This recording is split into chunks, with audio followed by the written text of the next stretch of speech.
El sol del Caribe caía sobre Cancún con una intensidad que hacía brillar el mar turquesa como miles de diamantes flotantes. Era marzo de 2005 y la zona hotelera bullía con turistas extranjeros que llenaban las playas y los centros comerciales. Entre ellos, una familia mexicana disfrutaba de unas vacaciones que jamás olvidarían, aunque no por las razones que esperaban. Camila Rodríguez tenía apenas 8 años cuando desapareció del lobby del Hotel Fiesta Americana aquella tarde de sábado. Sus padres, Roberto y Patricia, habían viajado desde Ciudad de México para celebrar el cumpleaños de su hija mayor, Daniela, de 15 años. Era un viaje especial, planeado durante meses, una escapada familiar que prometía recuerdos felices y fotografías en la playa. Antes de continuar con esta historia que te mantendrá al borde de tu asiento hasta el final, me gustaría invitarte a que te suscribas al canal y nos cuentes en los comentarios desde qué país nos estás viendo. Tu apoyo significa mucho para nosotros y nos ayuda a seguir compartiendo estas historias que necesitan ser contadas. Camila era una niña vivaz, con el cabello castaño recogido en 2 coletas y unos ojos oscuros que brillaban con curiosidad por todo lo que la rodeaba. Aquella tarde llevaba un vestido amarillo con flores blancas, sandalias rosas y una pequeña mochila con un delfín bordado que había insistido en llevar a todos lados. Era tímida con los extraños, pero confiada y alegre con su familia. Patricia recordaría más tarde que su hija había estado especialmente emocionada esa mañana, hablando sin parar sobre los delfines que esperaba ver en el nado programado para el día siguiente. Eran aproximadamente las 4 de la tarde cuando Roberto se acercó a la recepción para preguntar sobre las reservas de la cena. Patricia había subido a la habitación para cambiarse después de un día en la piscina y le había pedido a Daniela que vigilara a Camila mientras ella volvía. La adolescente estaba sentada en uno de los sofás del amplio lobby, absorta en su teléfono celular, uno de esos primeros modelos con cámara integrada que acababa de recibir como regalo de cumpleaños. Camila jugaba a su lado con una pequeña tablet educativa, sentada sobre sus piernas cruzadas en el mismo sofá. Daniela juraría después que solo apartó la vista durante 2 minutos, tal vez 3. Cuando levantó la cabeza, el espacio junto a ella estaba vacío. La tablet de Camila yacía sobre el cojín, todavía encendida, mostrando un juego de colorear a medio terminar. La mochila del delfín seguía allí, apoyada contra el brazo del sofá. El corazón de Daniela dio un vuelco. Se puso de pie de inmediato, girando la cabeza en todas direcciones.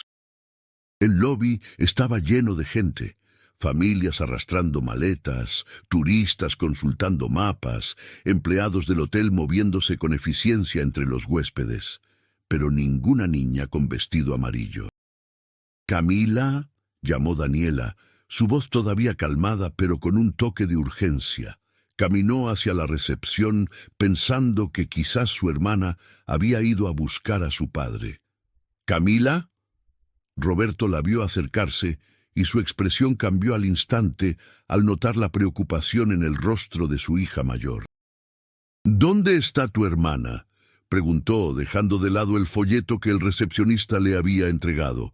«Estaba conmigo hace un momento. Yo solo miré mi teléfono un segundo y cuando volví a buscarla...» No necesitó terminar la frase. Roberto ya estaba corriendo de vuelta al sofá donde habían estado sentadas, buscando con la mirada en cada rincón del lobby. Daniela lo siguió, sintiendo cómo el pánico comenzaba a trepar por su garganta. Durante los siguientes 10 minutos, padre e hija recorrieron todas las áreas públicas del hotel. Preguntaron a otros huéspedes, revisaron los baños, buscaron en la tienda de regalos y en el pequeño arcade de videojuegos que había llamado la atención de Camila esa mañana. Nada. La niña había desaparecido como si la tierra se la hubiera tragado. Fue cuando Patricia bajó de la habitación, y encontró a su esposo hablando aceleradamente con el gerente del hotel, que comprendió que algo terrible había sucedido. El color desapareció de su rostro cuando Roberto le explicó la situación, y un grito ahogado escapó de sus labios antes de que pudiera controlarse. Mi niña, repetía Patricia, aferrándose al brazo de su esposo. Tenemos que encontrarla, Roberto. Tenemos que encontrarla ahora. El hotel activó inmediatamente su protocolo de seguridad. Cerraron las salidas principales y comenzaron una búsqueda sistemática de todas las instalaciones. El gerente, un hombre llamado Mauricio Salazar, que llevaba 20 años trabajando en hoteles de la zona, había visto situaciones similares antes, aunque generalmente los niños perdidos aparecían en cuestión de minutos, jugando en algún rincón o habiendo seguido a otros niños sin avisar a sus padres. Pero algo en la descripción de esta desaparición le inquietaba: la tablet y la mochila abandonadas, la rapidez con la que la niña había desaparecido, la ausencia total de testigos que recordaran haberla visto moverse del sofá. A las 5:30 de la tarde, cuando Camila llevaba más de hora y media desaparecida y la búsqueda en el hotel no había dado resultados, se llamó a la policía. La comisaría más cercana envió 2 patrullas. Los oficiales tomaron la descripción detallada de Camila, fotografías recientes que Patricia llevaba en su cámara digital, y comenzaron a interrogar al personal del hotel y a los huéspedes que habían estado en el lobby durante el tiempo relevante. Lo que descubrieron fue desconcertante. Nadie recordaba haber visto a la niña levantarse del sofá. Nadie la había visto caminar, correr o ser llevada. Era como si se hubiera evaporado en el aire. Las cámaras de seguridad del hotel, que deberían haber sido cruciales para la investigación, mostraban un ángulo muerto exactamente donde estaba ubicado el sofá. Una coincidencia terrible o algo más siniestro. La primera noche fue un infierno viviente para la familia Rodríguez. Patricia no pudo dormir ni un minuto, sentada en la cama de la habitación del hotel, que ahora parecía una prisión, mirando las fotografías de Camila en su cámara y rezando en voz baja. Roberto pasó la noche haciendo llamadas a familiares en Ciudad de México, a amigos que pudieran tener contactos útiles, a cualquiera que pudiera ayudar de alguna manera. Daniela se encerró en el baño varias veces para llorar en silencio, atormentada por la culpa de haber apartado la vista de su hermana pequeña. A la mañana siguiente, la desaparición de Camila ya era noticia en los medios locales. Cancún, como destino turístico principal de México, era sensible a cualquier incidente que pudiera afectar su imagen, y la policía recibió presión para resolver el caso rápidamente.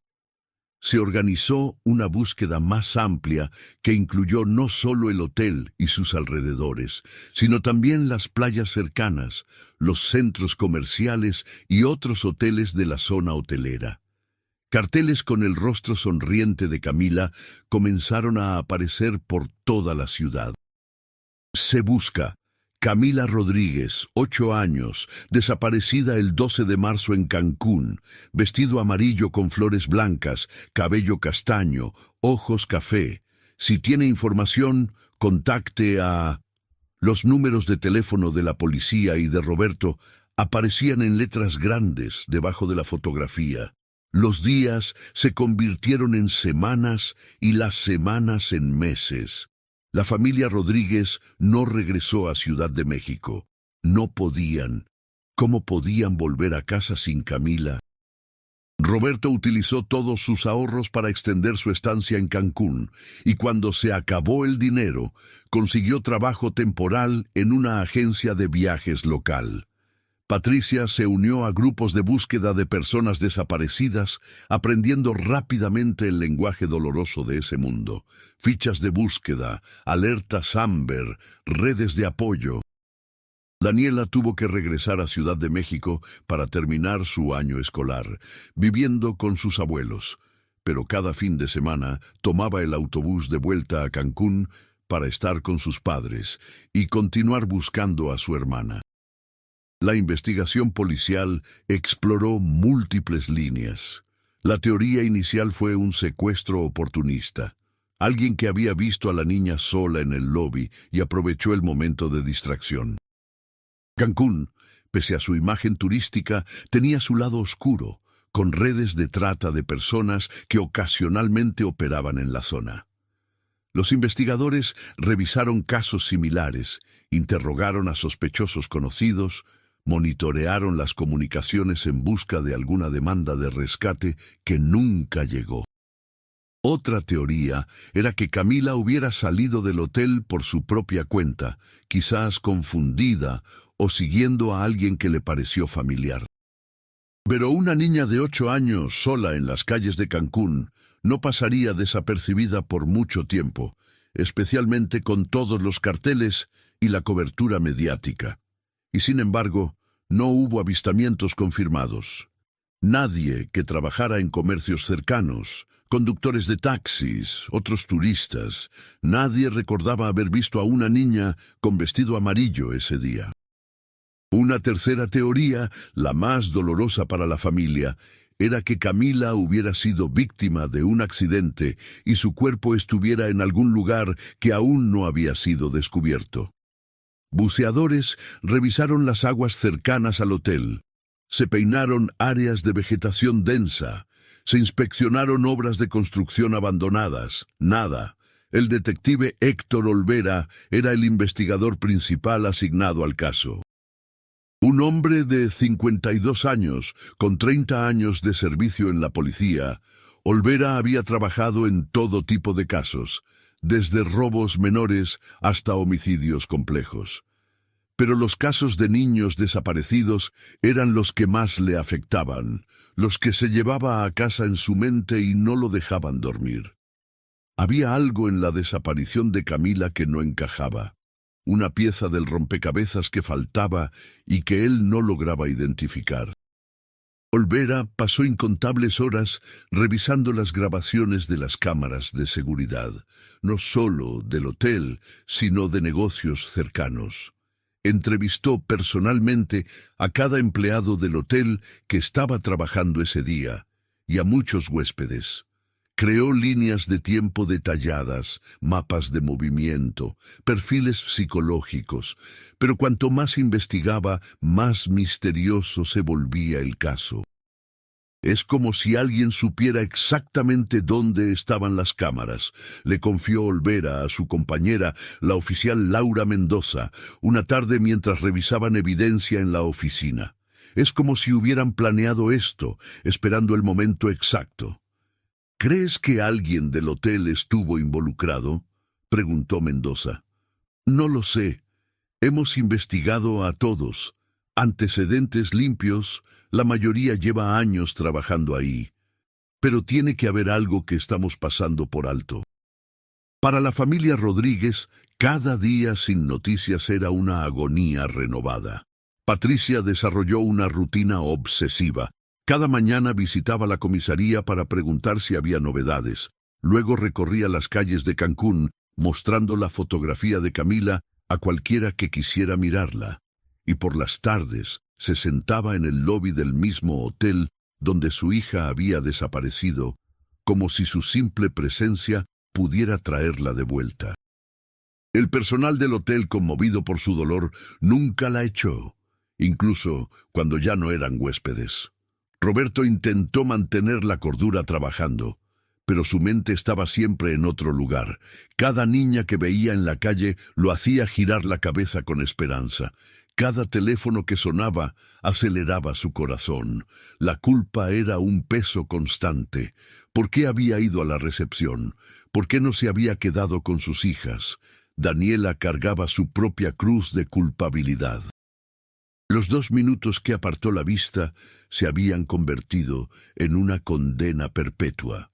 Sus calificaciones cayeron, perdió el interés en todo lo que antes le importaba y desarrolló ansiedad severa. Sus abuelos la llevaron a terapia, pero ¿cómo podía sanar cuando su hermana seguía perdida? El primer aniversario de la desaparición llegó con una renovada atención mediática. Los noticieros volvieron a cubrir la historia, actualizaron la edad de Camila a 9 años y crearon representaciones digitales de cómo podría verse.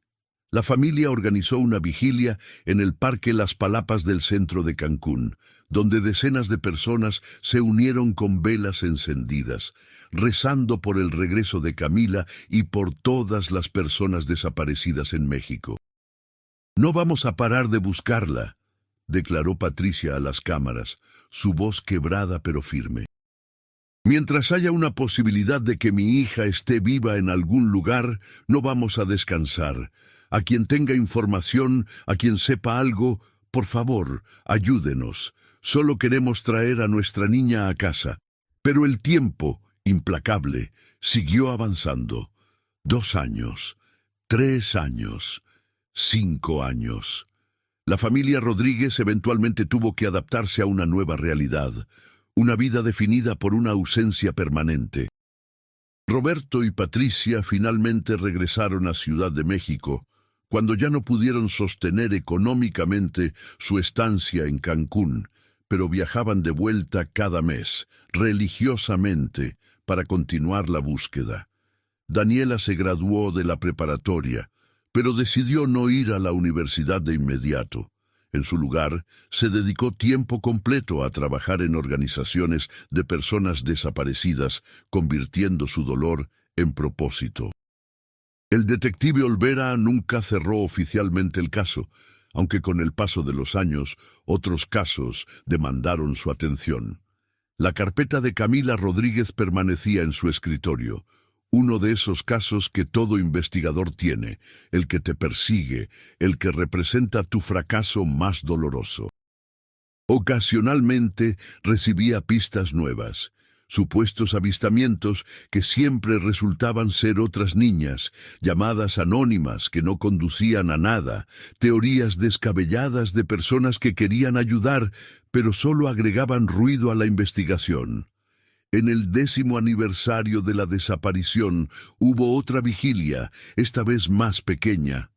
La memoria colectiva es cruel, y 10 años es mucho tiempo.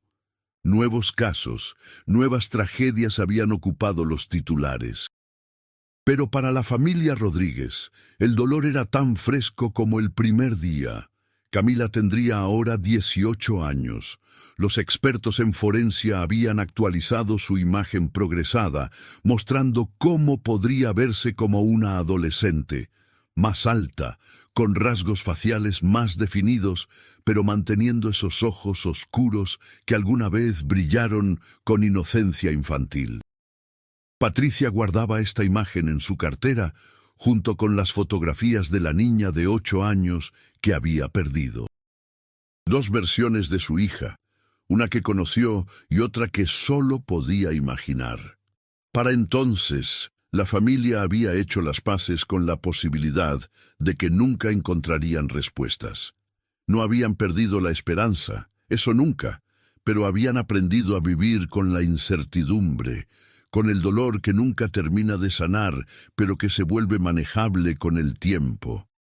Habían conocido a otras familias en situaciones similares y formado una comunidad de apoyo mutuo. El sufrimiento compartido, descubrieron, era un poco más llevadero que el sufrimiento en soledad. Daniela, ahora de 29 años, se había convertido en una activista reconocida en el campo de personas desaparecidas. Daba charlas, organizaba marchas, presionaba a las autoridades por mejores sistemas de búsqueda. Había decidido estudiar Derecho, especializándose en derechos humanos, con la esperanza de poder ayudar a otras familias como la suya. En cada entrevista que daba, mencionaba a Camila, manteniendo viva su memoria, negándose a que se convirtiera en solo otra estadística. Era marzo de 2019, 14 años después de la desaparición, cuando algo extraordinario sucedió. Daniela estaba en su apartamento en Ciudad de México, un pequeño estudio en la colonia Narvarte que compartía con una compañera de universidad. Era miércoles por la noche y estaba trabajando en un ensayo para una de sus clases mientras tenía el televisor encendido de fondo. Barcelona jugaba contra el Real Madrid en un clásico que había generado expectación en todo el mundo. Y aunque Daniela no era particularmente aficionada al fútbol, el partido servía como ruido ambiente mientras estudiaba. Estaba revisando citas legales cuando algo en la pantalla del televisor captó su atención periférica. Las cámaras del estadio habían hecho un barrido por la audiencia, como suelen hacer durante los partidos, capturando las reacciones de los aficionados. Por una fracción de segundo, tal vez 2 segundos en total, la cámara enfocó a una joven mujer en las gradas. El corazón de Daniela dejó de latir. La mujer en la pantalla tendría alrededor de 22 años. Llevaba una bufanda del Barcelona y estaba aplaudiendo con entusiasmo, su rostro iluminado por la emoción del juego. Pero no era su expresión lo que había congelado a Daniela en su lugar.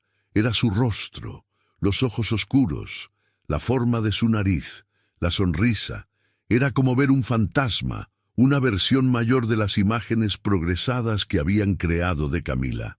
«No puede ser», susurró Daniela, dejando caer el libro que tenía en las manos. Se levantó de un salto y se acercó al televisor, pero la cámara ya había pasado a enfocar el campo de juego.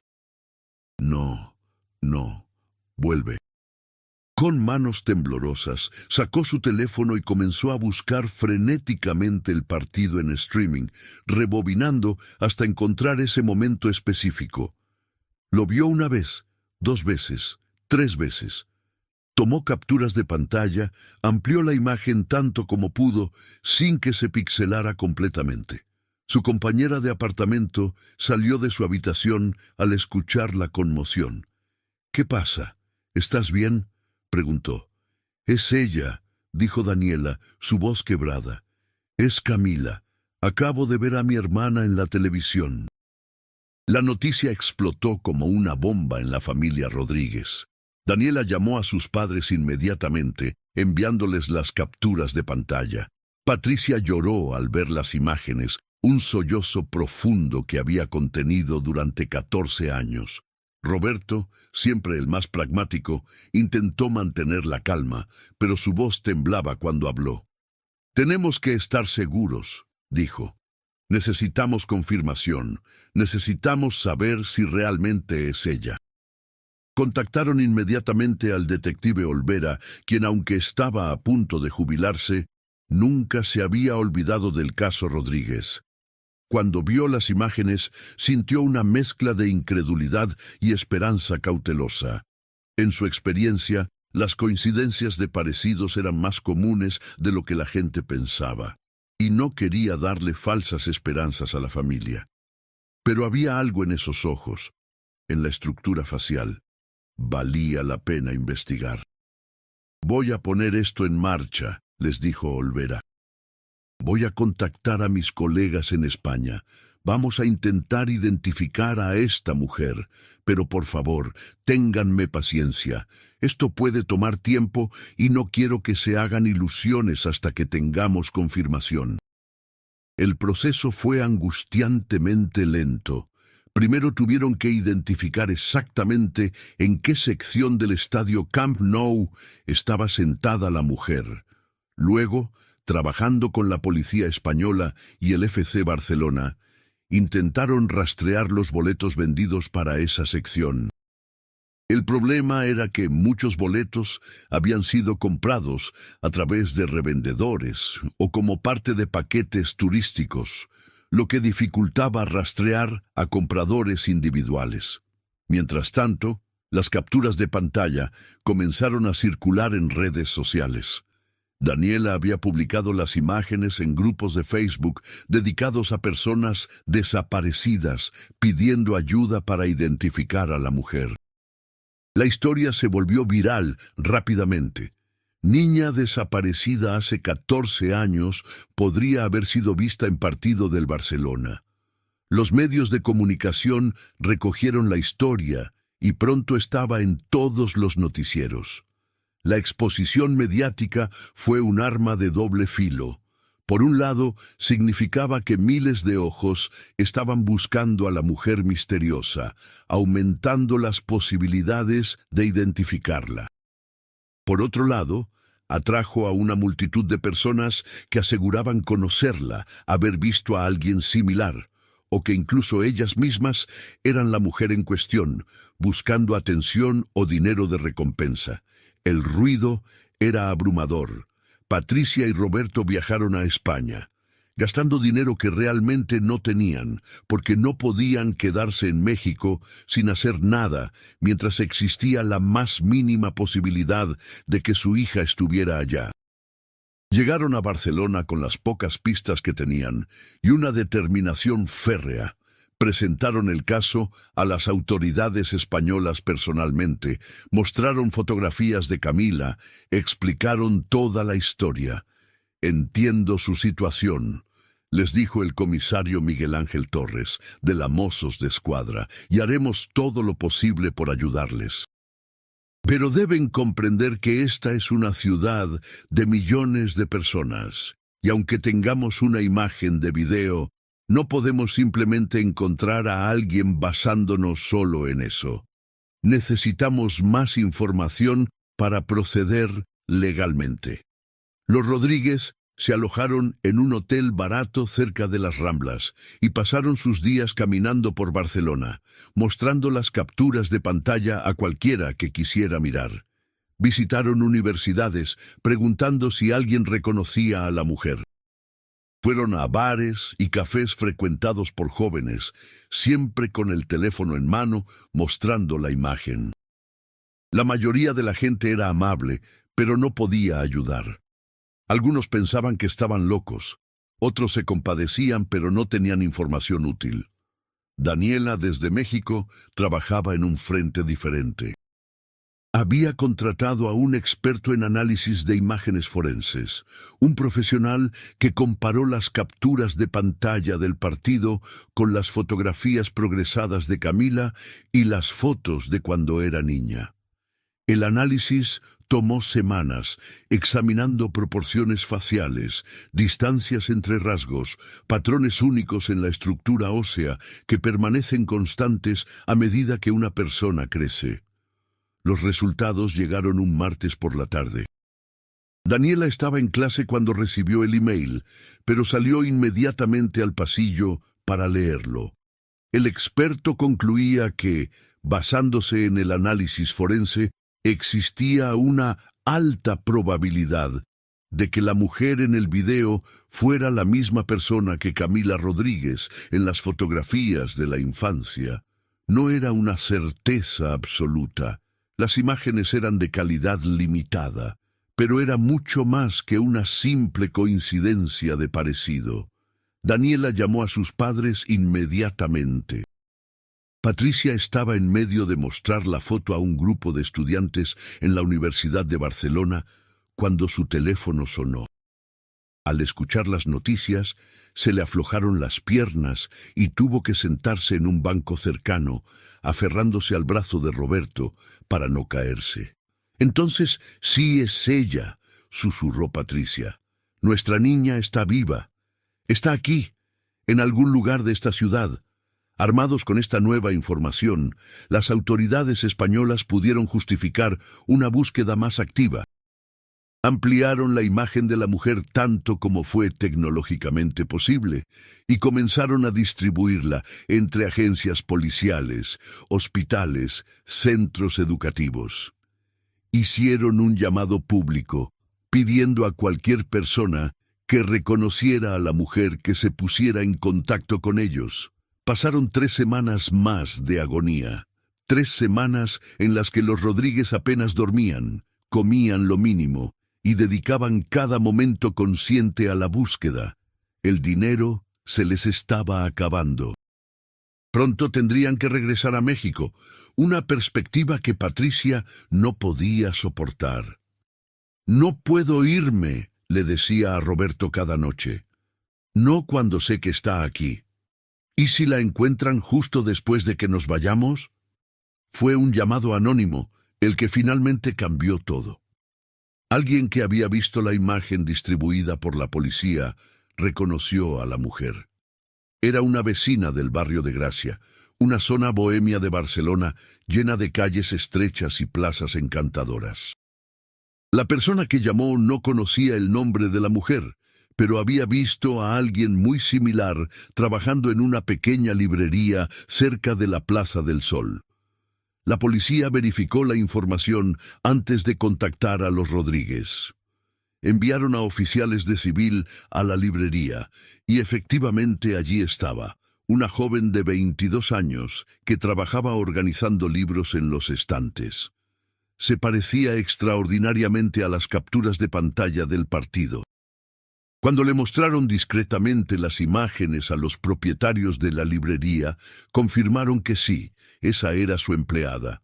Su nombre era Carla Martínez. Había estado trabajando con ellos durante casi 2 años. Era una chica tranquila, muy responsable, siempre puntual. Mencionaron que había algo de misterio sobre su pasado. Rara vez hablaba de su familia o de dónde venía exactamente, pero era tan buena trabajadora que nunca habían indagado mucho. El comisario Torres llamó personalmente a los Rodríguez al hotel. «Creo que hemos encontrado algo», les dijo, «pero necesito que vengan a la comisaría. Tenemos que hablar sobre cómo proceder con esto». El corazón de Patricia latía tan fuerte que podía escucharlo en sus oídos mientras ella y Roberto corrían a tomar un taxi a la comisaría. En la oficina del comisario les explicaron la situación con cuidado. «Tenemos a una joven que coincide físicamente con su hija», dijo Torres. «Pero aquí es donde se complica. Ella tiene documentación española, un pasaporte, un número de seguridad social, todo bajo el nombre de Carla Martínez.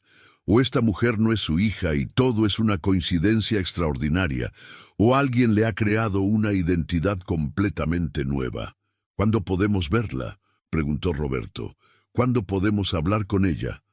«Pronto, pero primero necesitamos establecer un protocolo. Si esta joven es su hija, ha vivido 14 años con otra identidad. No tenemos idea de qué le han contado, qué recuerda o cómo podría reaccionar. Tenemos que manejarlo con mucho cuidado». Se decidió que los oficiales abordarían primero a la joven, explicarían la situación, y luego, si ella estaba de acuerdo, organizarían un encuentro con los Rodríguez. También se programó una prueba de ADN que proporcionaría confirmación definitiva de su identidad. Al día siguiente, 2 oficiales de la Unidad de Personas Desaparecidas visitaron la librería al final del día cuando estaba cerrando.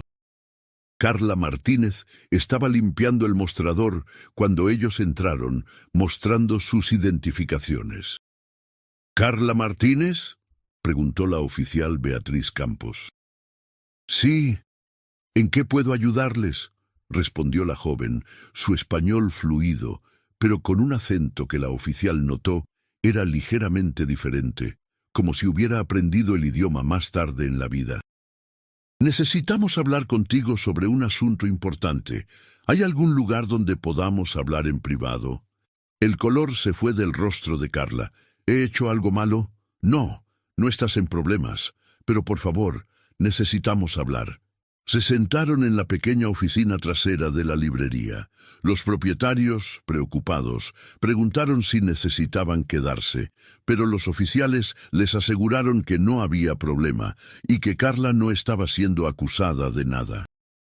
Lo que sucedió en esa conversación fue algo que los oficiales recordarían por el resto de sus carreras. Cuando le explicaron a Carla la situación, le mostraron las fotografías de Camila Rodríguez a los 8 años y le contaron sobre la familia que la había estado buscando durante 14 años. La joven no mostró sorpresa. En cambio, comenzó a llorar silenciosamente, lágrimas rodando por sus mejillas mientras asentía con la cabeza. Sabía que esto sucedería algún día, dijo con voz apenas audible. Una parte de mí siempre lo supo. Las palabras de Carla dejaron a los oficiales desconcertados. La oficial Campos se inclinó hacia adelante, su tono suave pero urgente. ¿Qué quieres decir con que lo sabías? ¿Recuerdas algo de tu infancia en México? Carla se secó las lágrimas con el dorso de la mano, respirando profundamente antes de hablar.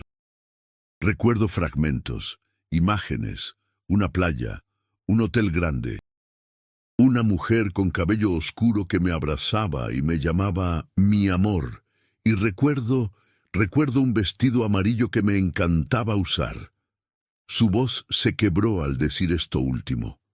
Los oficiales intercambiaron miradas significativas.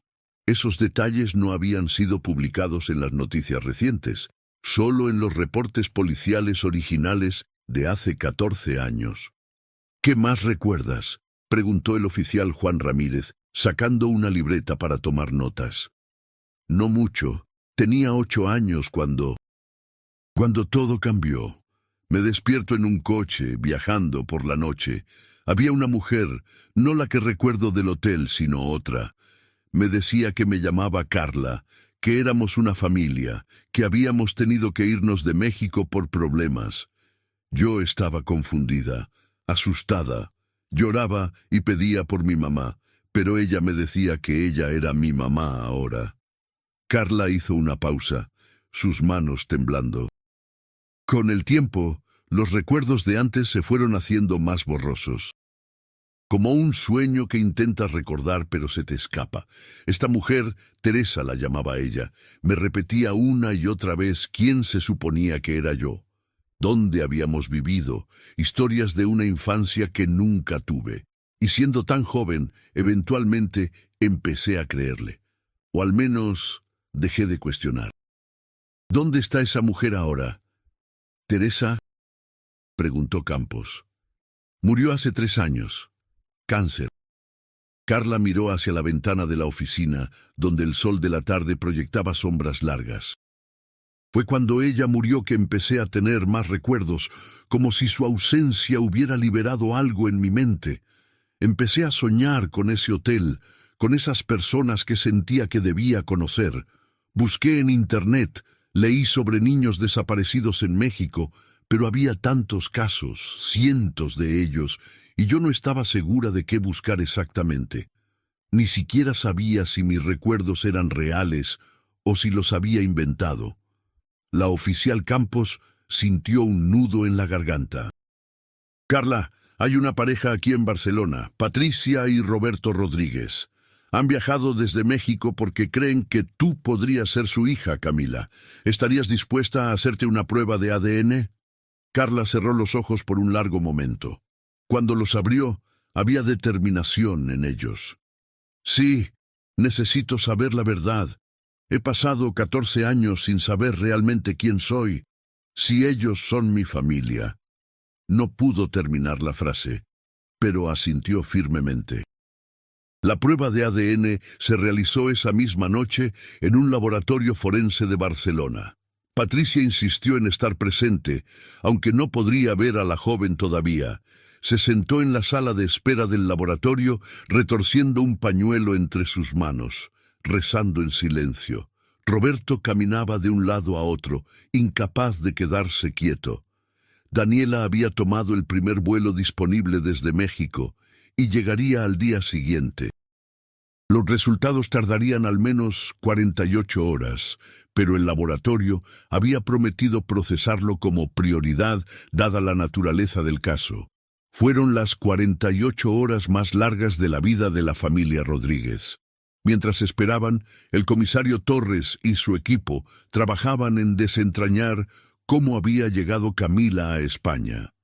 Revisaron los documentos de Carla Martínez y descubrieron que habían sido emitidos hace 12 años, cuando la niña tendría unos 10 años.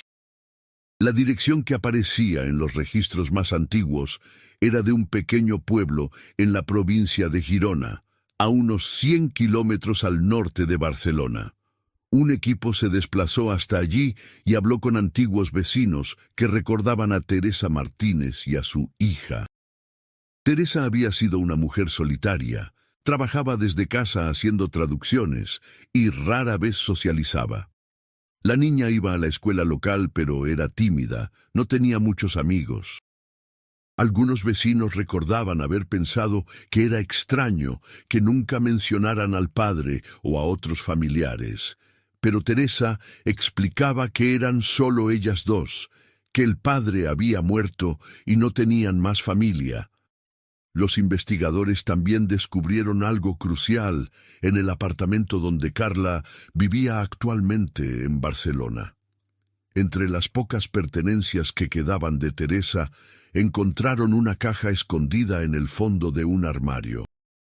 Dentro había un pasaporte mexicano falso, con la foto de Camila pero con otro nombre, billetes de avión viejos de México a Madrid, con fecha de abril de 2005, apenas un mes después de la desaparición. Y algo aún más revelador, una serie de cartas y emails impresos que sugerían que Teresa había formado parte de una red más grande. Las cartas estaban en código parcial, pero los investigadores pudieron descifrar lo suficiente para entender que Teresa no había actuado sola. Había sido contactada por alguien en Cancún, alguien que trabajaba o tenía acceso regular al hotel. Esta persona había estado observando a familias con niños, buscando una oportunidad. Cuando vio a Camila sentada con su hermana en el lobby, con la adolescente distraída en su teléfono, simplemente se acercó, le dijo a la niña que su padre la estaba buscando afuera y la condujo hacia una salida de servicio que no estaba siendo monitoreada en ese momento. Todo había sucedido en menos de 3 minutos. Para cuando Daniela se dio cuenta de que su hermana no estaba, Camila ya estaba en un coche, camino a una casa de seguridad fuera de la ciudad. Le dieron sedantes ligeros para mantenerla calmada durante los primeros días, le cortaron el cabello, le cambiaron la ropa. Una semana después, cuando la búsqueda estaba en su punto más intenso en Cancún, Camila y Teresa estaban en un vuelo a Madrid con documentación falsificada. El plan había sido esperar que la búsqueda se enfriara y luego vender a la niña en el mercado negro de adopciones ilegales. Pero algo había cambiado. Según las cartas, Teresa había desarrollado un apego genuino hacia la niña. En lugar de entregarla como estaba planeado, había cortado comunicación con sus contactos, había tomado el dinero que le habían adelantado y había huido con Camila al norte de España, donde había construido una nueva vida para ambas. Era una narrativa compleja y perturbadora. Teresa había sido simultáneamente la secuestradora de Camila y, de cierta forma extraña, su protectora. La había criado, cuidado, asegurado que recibiera educación y un techo. Pero todo estaba construido sobre una mentira, sobre un crimen imperdonable que había destrozado a una familia.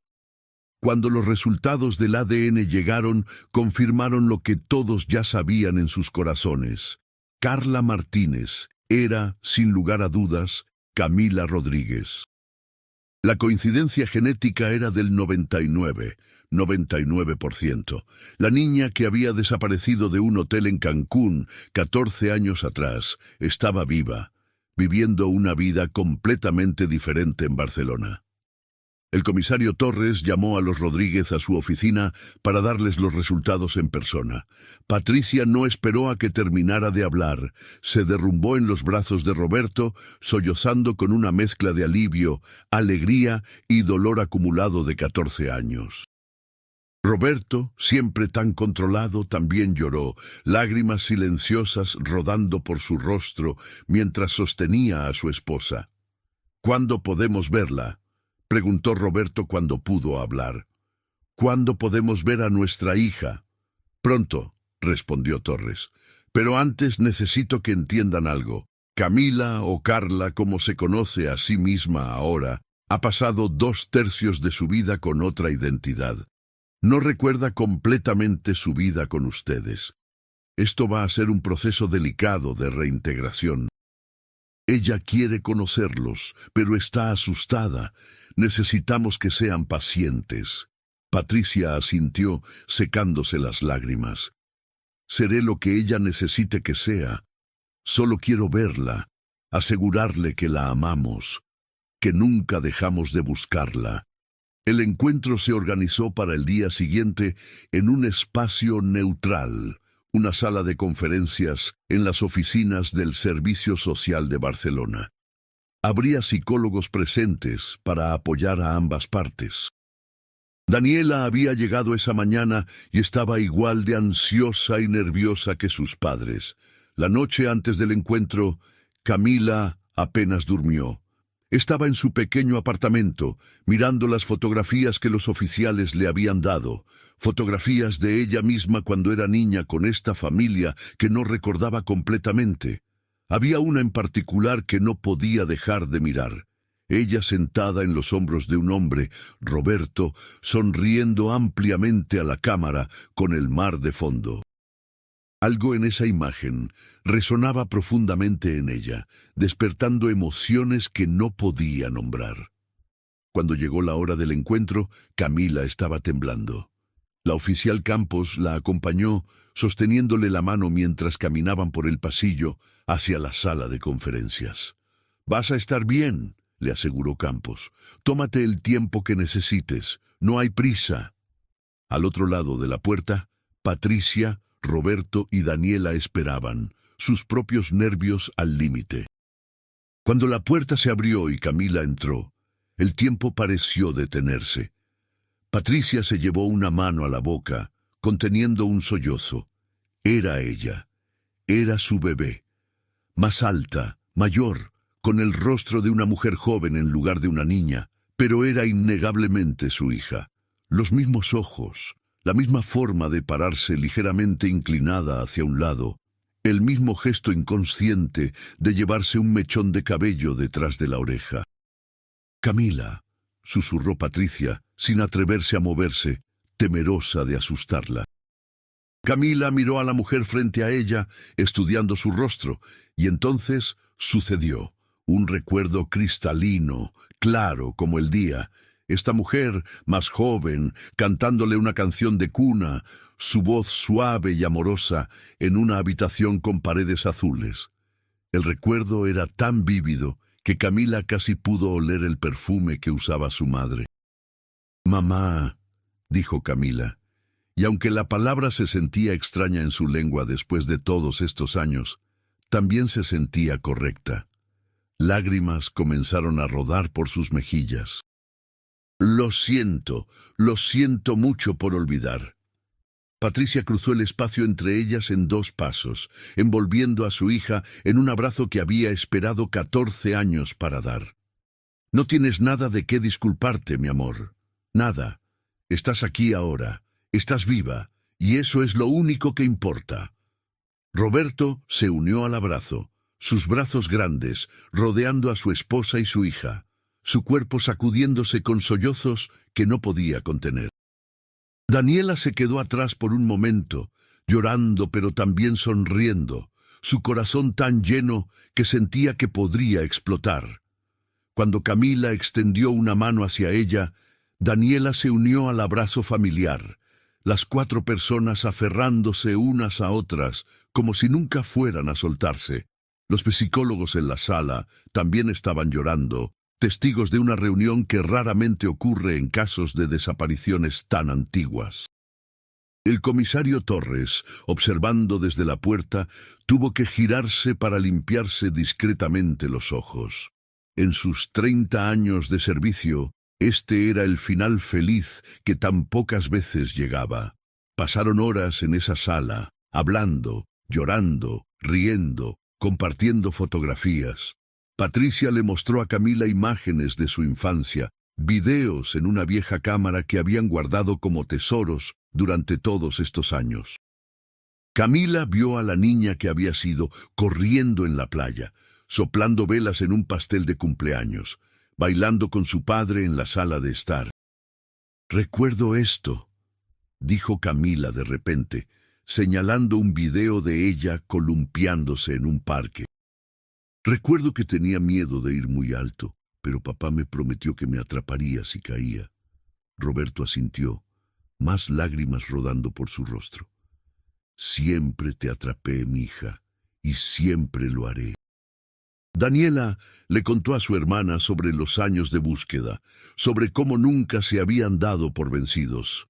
Le habló sobre la organización que había fundado para ayudar a otras familias, sobre las vigilias anuales que habían realizado. Camila escuchaba con asombro y culpabilidad.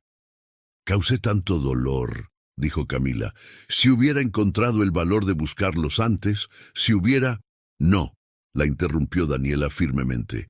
«Eras una niña. Nada de esto es tu culpa.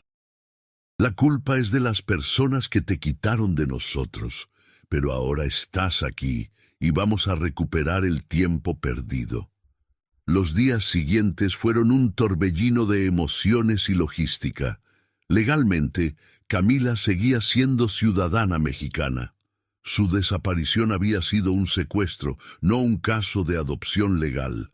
Los documentos españoles bajo el nombre de Carla Martínez eran fraudulentos, aunque ella misma no había tenido culpa en su creación.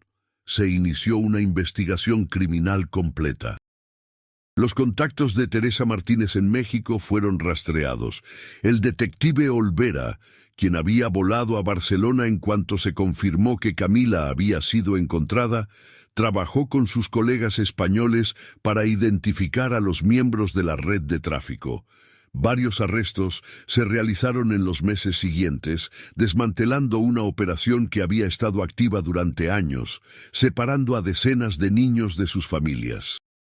Para Camila, el proceso de reclamar su identidad verdadera fue emocionalmente agotador. Tuvo que testificar sobre sus recuerdos, someterse a múltiples evaluaciones psicológicas y navegar un sistema legal complejo en 2 países. Pero a través de todo esto, su familia estaba con ella. Patricia y Roberto extendieron su estancia en Barcelona indefinidamente, y Daniela tomó un semestre sabático de la universidad para estar con su hermana. Lentamente, Camila comenzó a recuperar más recuerdos de su infancia. Eran fragmentos al principio, pequeños destellos, el sabor de las enchiladas que su madre hacía los domingos, la sensación de la mano de su padre sosteniendo la suya mientras cruzaban la calle, la risa de Daniela cuando jugaban juntas. Cada recuerdo recuperado era un regalo, una pieza más del rompecabezas de su identidad restaurada. Pero también había dolor en esta recuperación. Camila tuvo que hacer el duelo por Teresa, la única madre que recordaba claramente, la mujer que la había criado durante años, incluso si todo había sido construido sobre una mentira. Los sentimientos eran complicados: gratitud por haber sido cuidada, rabia por haber sido arrancada de su verdadera familia, confusión sobre cómo procesar todas estas emociones contradictorias. Los terapeutas que trabajaban con la familia explicaron que esto era normal, que Camila había experimentado un trauma complejo y que la sanación llevaría tiempo.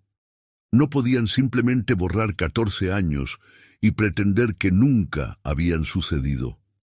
Camila era ahora un producto de ambas vidas, la niña mexicana que había sido y la joven española en la que se había convertido. 6 meses después de la reunión, Camila tomó la decisión de regresar a México con su familia. Fue una elección difícil. Barcelona se había convertido en su hogar, era la ciudad que conocía, pero sentía un tirón profundo hacia sus raíces, una necesidad de reconectar con el país de su nacimiento, de caminar por las calles de Ciudad de México y tratar de recordar quién había sido antes de que todo cambiara. El día que aterrizaron en el aeropuerto de Ciudad de México fue emotivo. Los abuelos de Camila, que habían envejecido considerablemente durante los años de búsqueda, estaban esperando en el aeropuerto con docenas de otros familiares. Había tíos, tías, primos, que Camila no recordaba, pero que la recibieron con los brazos abiertos.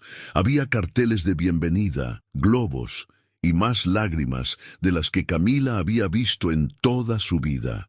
«Bienvenida a casa, mija», le dijo su abuela, abrazándola fuertemente.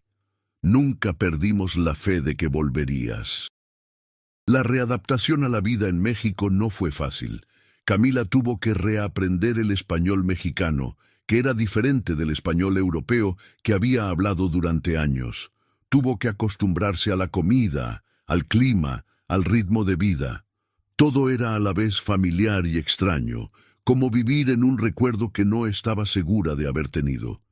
Pero lo más difícil fue lidiar con la atención mediática. La historia de la niña que regresó después de 14 años se había vuelto famosa en México. Los reporteros querían entrevistas, los programas de televisión querían su historia.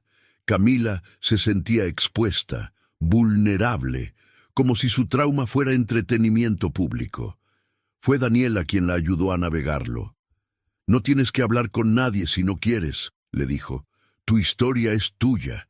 Pero también pienso en todas las otras familias que están buscando, que necesitan esperanza. Tal vez, cuando estés lista, tu historia podría ayudarlos». Eventualmente, Camila decidió hablar públicamente. Un año después de su regreso a México, dio una entrevista detallada en un programa de televisión nacional. Habló honestamente sobre sus experiencias, sobre el dolor de las memorias perdidas, sobre la complejidad de sus sentimientos hacia Teresa, sobre el amor que sentía por su familia biológica y la gratitud por haberlos encontrado. «A todas las familias que están buscando», dijo Camila hacia el final de la entrevista, mirando directamente a la cámara, «quiero que sepan que no pierdan la esperanza. Yo estuve perdida durante 14 años y mi familia nunca dejó de buscarme. Y ahora estoy aquí. Los milagros pueden suceder. Las personas desaparecidas pueden regresar a casa. Sigan buscando, sigan esperando. Sigan amando a las personas que han perdido, porque ese amor es lo que eventualmente me guió de vuelta». El impacto de su historia fue profundo. Inspiró a otras familias a renovar sus búsquedas, a no darse por vencidos incluso cuando los años pasaban. Las organizaciones de personas desaparecidas reportaron un incremento en donaciones y voluntarios. Se implementaron nuevas políticas para la búsqueda de niños desaparecidos, incluyendo mejor cooperación internacional y bases de datos más completas. Daniela, junto con su hermana, expandió su organización. Crearon un programa específico para ayudar a reintegrar a las personas encontradas después de desapariciones prolongadas, reconociendo que el regreso a casa era solo el comienzo de un largo proceso de sanación. Para la familia Rodríguez, los años siguientes fueron de reconstrucción.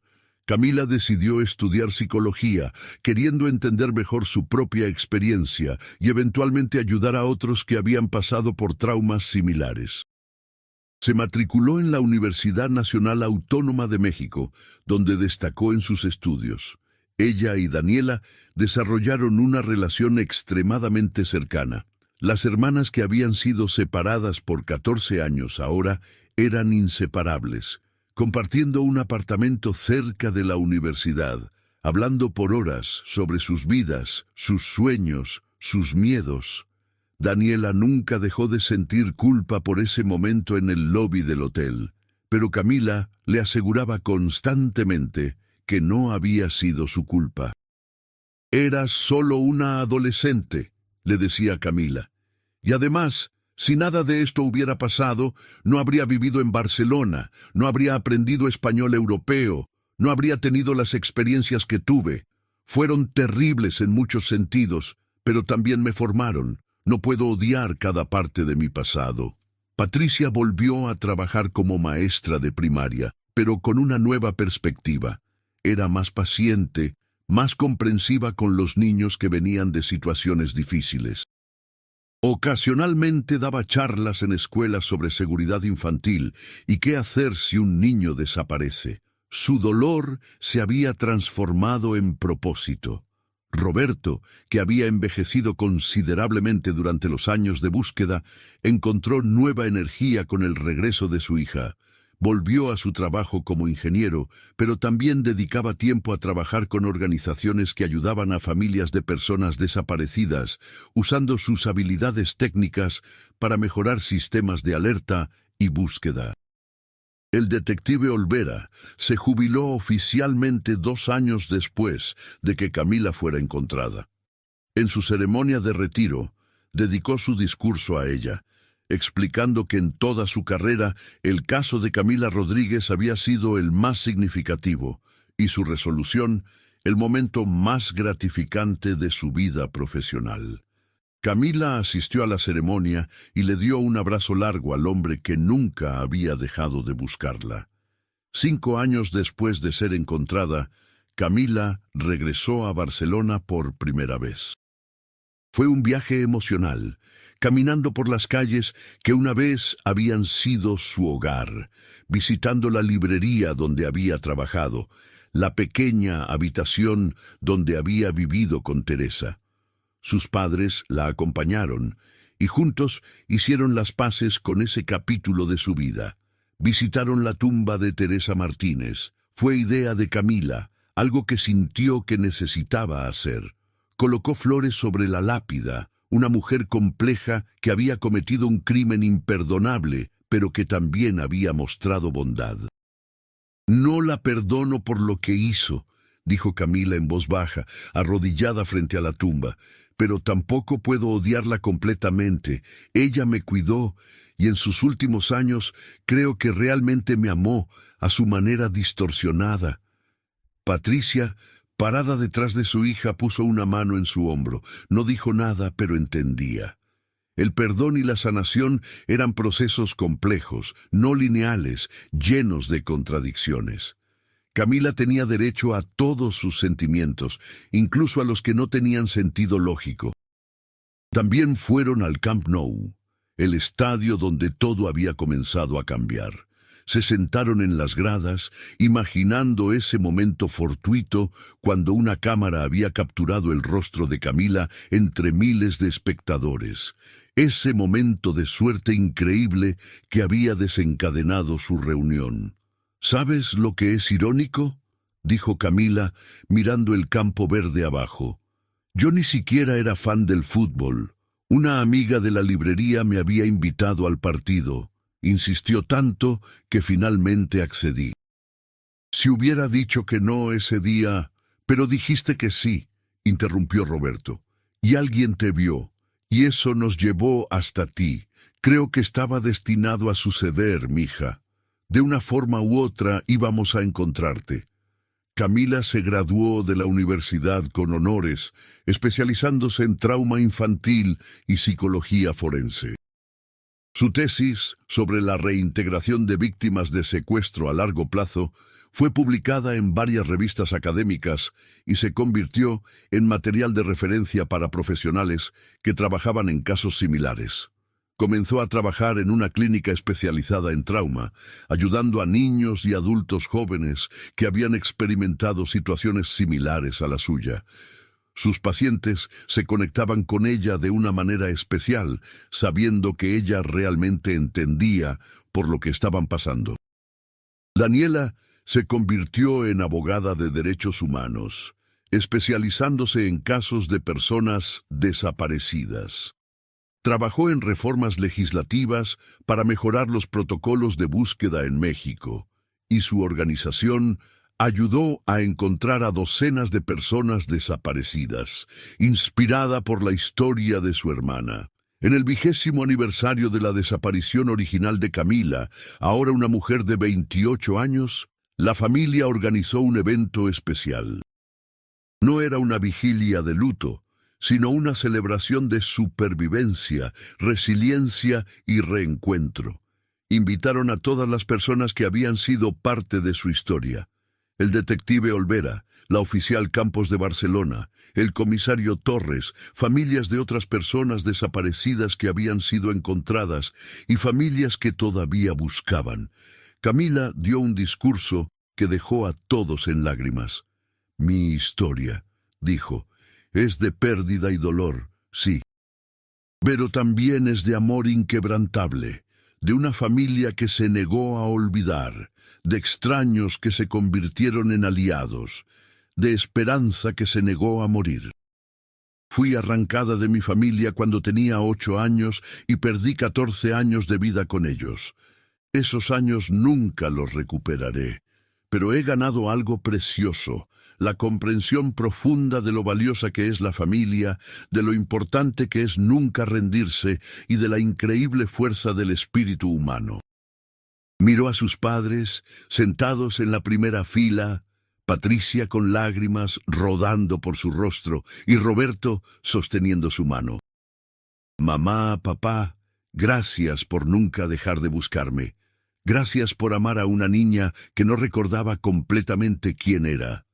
Gracias por darme el tiempo y el espacio para sanar, para reconstruir mi identidad, para convertirme en quien soy hoy. Luego miró a Daniela, su hermana, su mejor amiga, su compañera en toda esta jornada de sanación. Y Dani, gracias por convertir tu dolor en propósito, por hacer de la búsqueda de personas desaparecidas tu misión de vida. Has ayudado a tantas familias a encontrar a sus seres queridos. Eres mi heroína.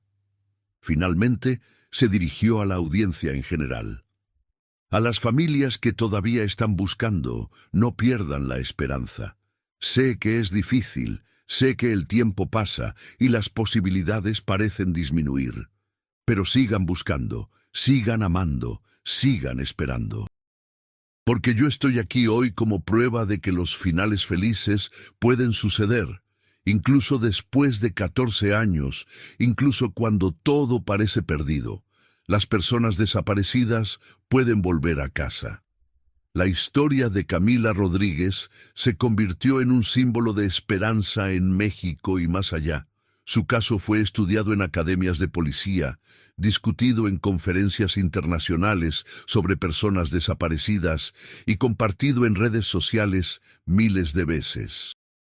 Pero para Camila misma, más allá de toda la atención pública, lo más importante era lo simple.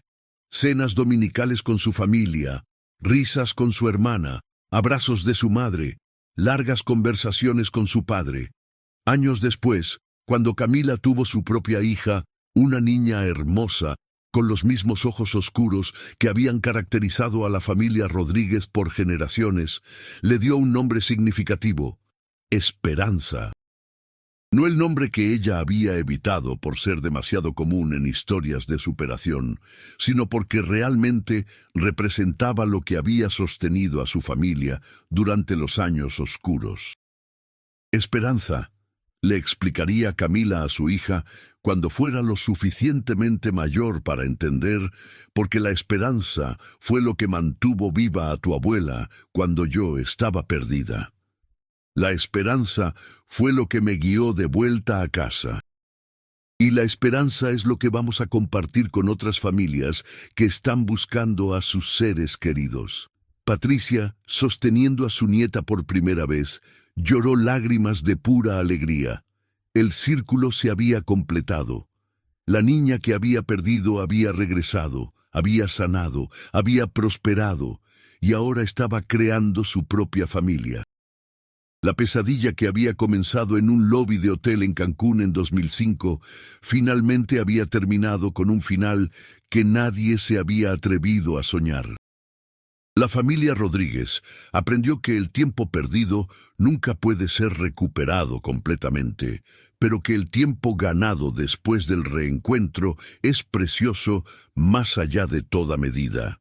Aprendieron que el amor verdadero trasciende la memoria, que los lazos familiares pueden estirarse pero no romperse y que incluso en las historias más oscuras, la luz puede eventualmente encontrar su camino.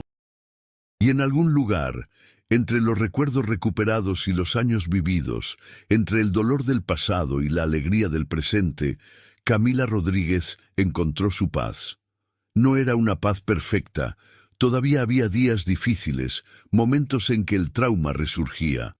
Pero era una paz real, construida sobre el amor inquebrantable de una familia que nunca se rindió, y sobre su propia increíble resiliencia. La historia de la niña que desapareció en Cancún y fue vista 14 años después en un live del Barça, se convirtió en leyenda. Pero más allá de la leyenda, más allá de los titulares y las entrevistas, estaba una verdad simple. Una familia había sido rota y luego milagrosamente había sido restaurada, y eso, al final, era lo único que realmente importaba.